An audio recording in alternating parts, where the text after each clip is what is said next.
May the words of my mouth and the meditations of our hearts be always acceptable unto you, O Lord, our strength and our Redeemer. Please be seated.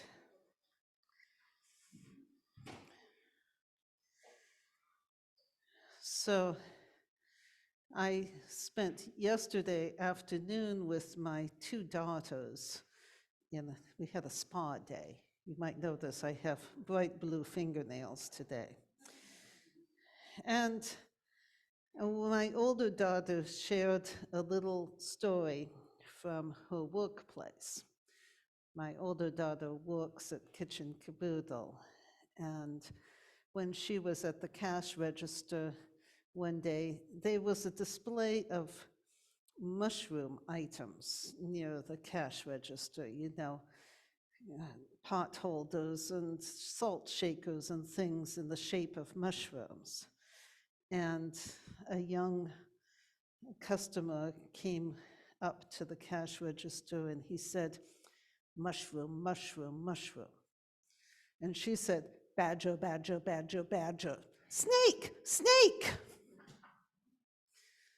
And her colleagues, who are sort of closer to my age than to her age, looked at them like, these people have gone crazy. Well, it turns out that there was a little animated thing on the internet when Carolyn and this other customer were in college that had animated badgers going badger, badger, badger, badger. And then there was snake, snake, and mushrooms. So this was like a little catchphrase of their generation. But it makes no sense to people who did not share that experience. That's not, you can think of other phrases that have a meaning to us that at another time and place would be meaningless. Like, I was on the internet waiting in a queue for some tech support the other day, and I was having to move the computer mouse around to keep my computer from thinking that I wanted it to shut down, and then I'd lose my place in the queue. And I was on the phone with someone, and I said, "I have to keep jiggling the mouse." And she said, "There's actually automatic mouse jigglers now." And I thought, 20 years ago, what would we have thought that meant?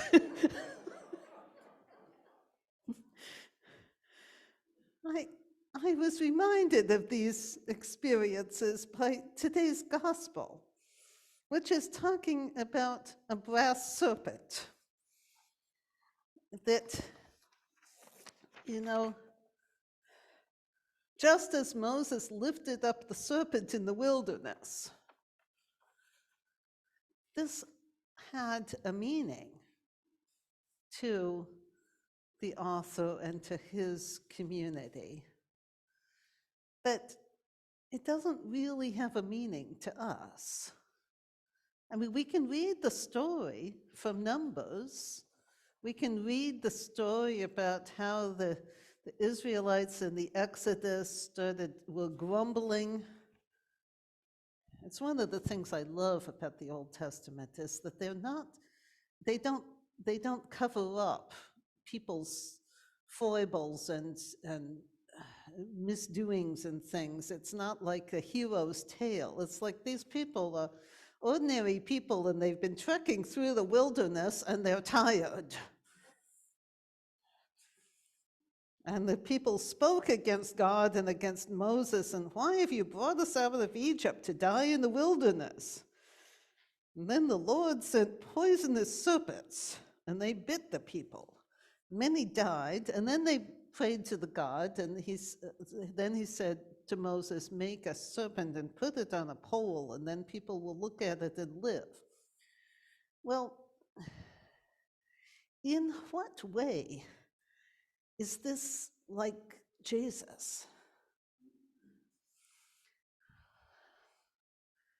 it's really impossible for us to put ourselves in the mind of the authors and original heroes of the gospel that we call the gospel according to John, because there are thousands of years and cultural change between us. But I wonder whether the serpent on the pole and that story of people being bitten by the serpent wasn't sort of parallel to the concept of God purging evil from the world through the death of Jesus. That, the experience of being bitten by the serpent and then being saved by the serpent on the pole, it purged from among the people this grumbling against God, didn't it? It purged this, what I believe the ancients would have considered a sort of spirit of disobedience. I wonder if we were writing a parallel to Jesus's death, purging evil from the world, saving the cosmos. For God so loved the cosmos is the Greek word that we translate world. There's a spirit of evil infecting the whole cosmos that is purged by the incarnation and death of Jesus. What might a modern parallel to that be? I think of maybe something like chemotherapy, which is painful, which is damaging to the body, but which purges the cancer, or radiation, or other extreme medical procedures.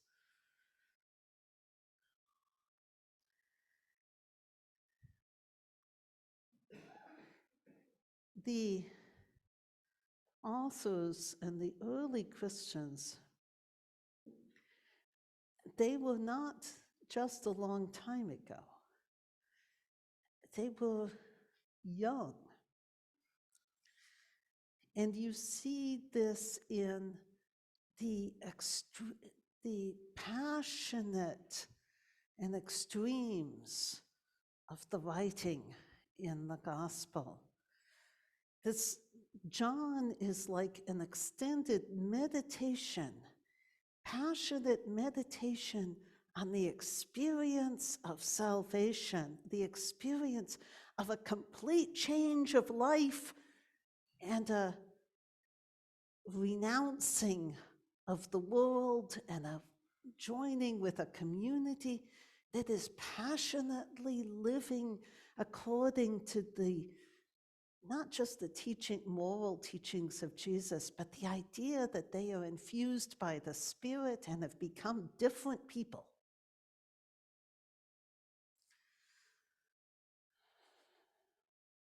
There's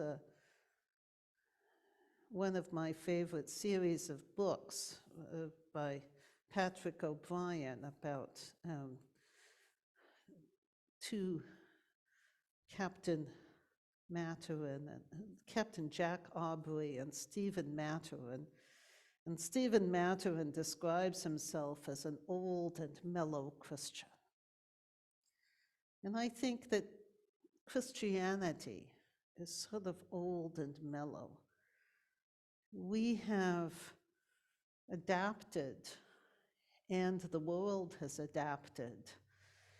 And we think of the Christian life as a sort of, you sort of live in the regular world, But you follow certain moral teachings and you have certain beliefs, but by and large, it doesn't really interfere with your ability to live in what we call the real world, in your ability to earn a living, in your ability to function in regular society. I think that was not true of the very earliest Christians. One of the David Bentley Hart, who is a fabulous scholar who has done a translation of the New Testament recently, writes that in doing the translation,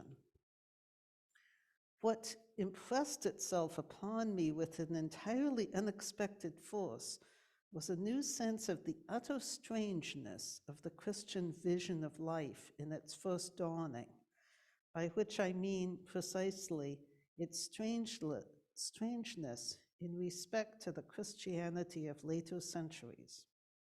When one truly ventures into the world of the first Christians, one enters a company of radicals, for want of a better word, an association of men and women guided by faith in a world-altering revelation, and hence in values almost absolutely inverse to the recognized social, political, economic, and religious truths, not only of their own age, but of almost every age of human culture. When we read in the Gospel of John that whoever has faith in him is not judged, and whoever has not had faith has already been judged because he has not had faith in the name of the only Son of God. He's not talking about an intellectual assent to creeds. He's not talking about the kind of faith that can be imposed on another person. He's talking about a radical and life-altering transformation of life and of experience.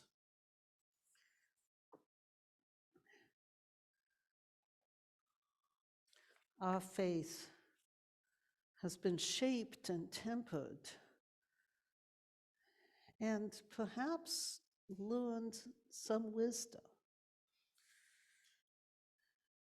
When we read these words, we read them against a background in which evil has been done in the name of Christ, in the name of Jesus, not only in the darkness, but in the light.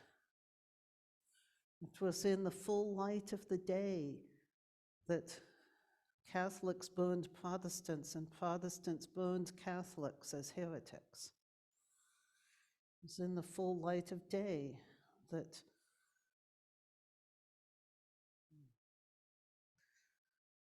the Jews of the city of York were rounded up and put in a tower and burned alive. It's been in the name of Jesus that atrocities have been committed.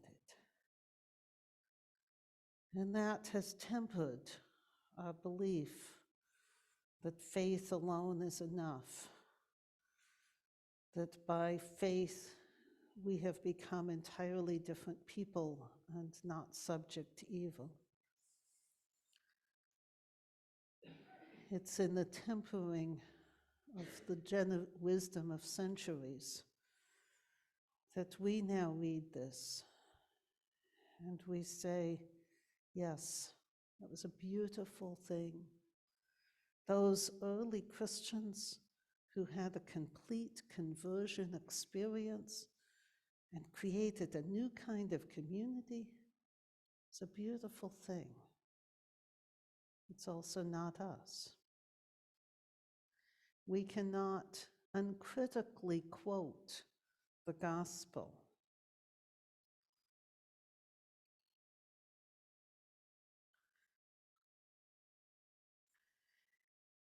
What do we believe it means that Jesus lived and died? What difference does it make to your life?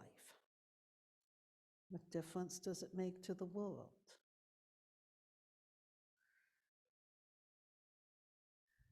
If God is working out his plan of salvation,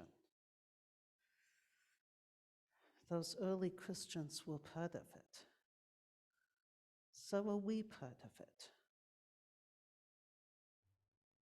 How does our faith make a difference?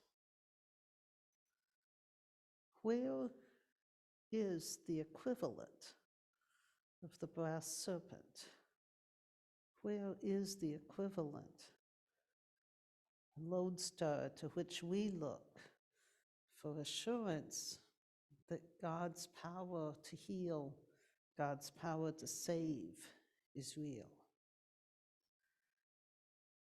How do we comport ourselves so that the light of day will reveal the goodness of our acts and not the shoddiness or the evil thereof?